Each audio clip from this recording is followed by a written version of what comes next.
And to some extent, we can't even roll back all of the things that we've already done. You're making the working class in this country right now dependent on government, and you're pumping trillions of dollars into financial markets that you're never going to be able to take out without dramatically increasing interest rates, which would crush the economy.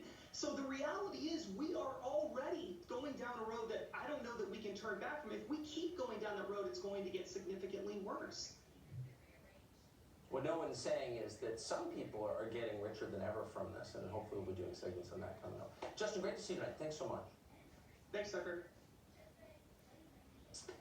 So it takes courage and wisdom to see what's happening clearly and serve your people effectively. Most politicians are not capable of that. Here's a case in point.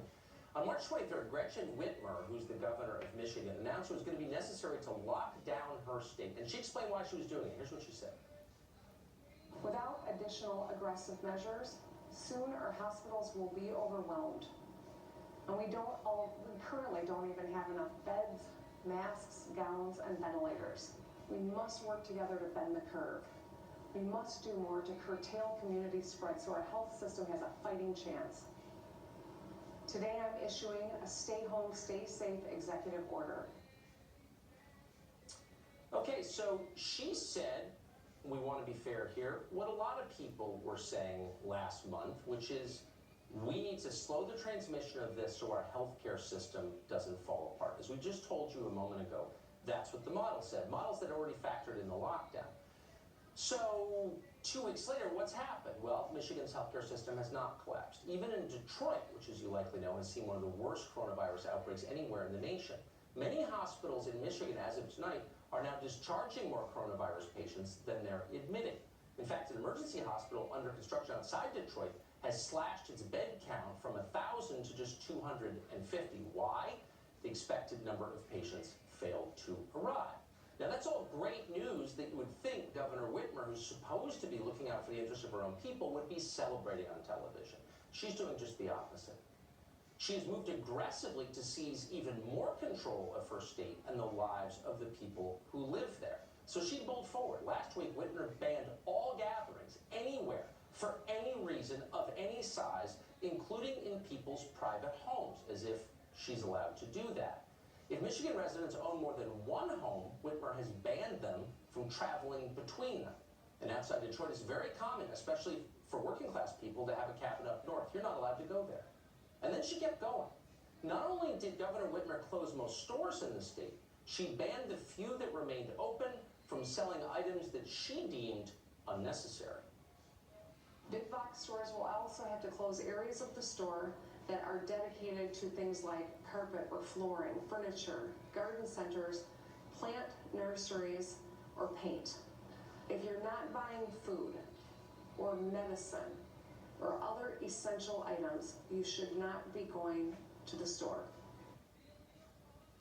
So where did this come from? How did Governor Whitmer know that buying cans of paint could be deadly?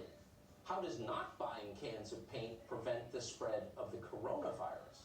Well, you'll notice we didn't play the whole clip, but if we did, you would have seen that Governor Whitmer didn't bother to explain because she had no clue. Because she didn't talk to anyone who'd studied it before she made the order. She could have consulted Henrik Streeck. Streeck is a German professor who directs the Institute of Virology at the University of Bonn.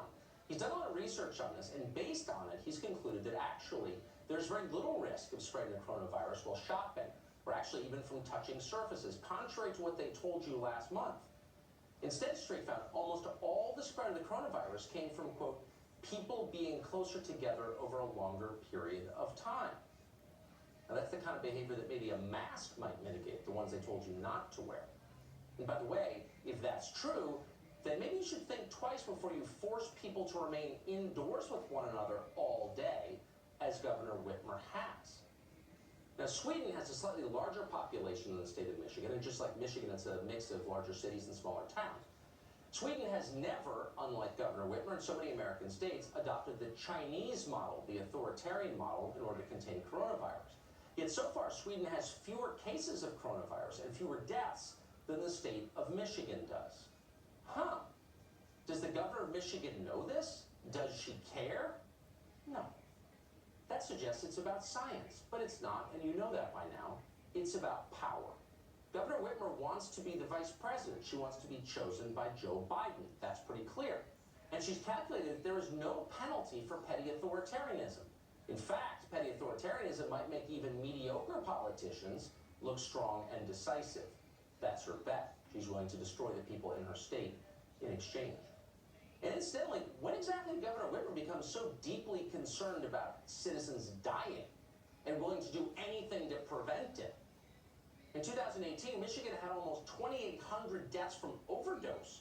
It had another 1,500 suicides, more than that. Unlike coronavirus, every single one of those deaths might have been preventable. As it was, they fell disproportionately on the young and the middle-aged. And yet, Whitmer didn't shut anything down. She didn't even consider closing pharmacies, dispensing this poison, asking police to conduct random searches to ferret out drugs and dealers. No. Said something about China, which is sending all this crap into our country. Not a word. As for suicides, if she cared, she could have taken anyone in the state into custody at any time if that person was identified at risk of self-harm. But that wasn't a consideration either. Then again, at the time, Joe Biden didn't need a running mate, and CNN wasn't watching. We're joined now by Judge Andrew Napolitano.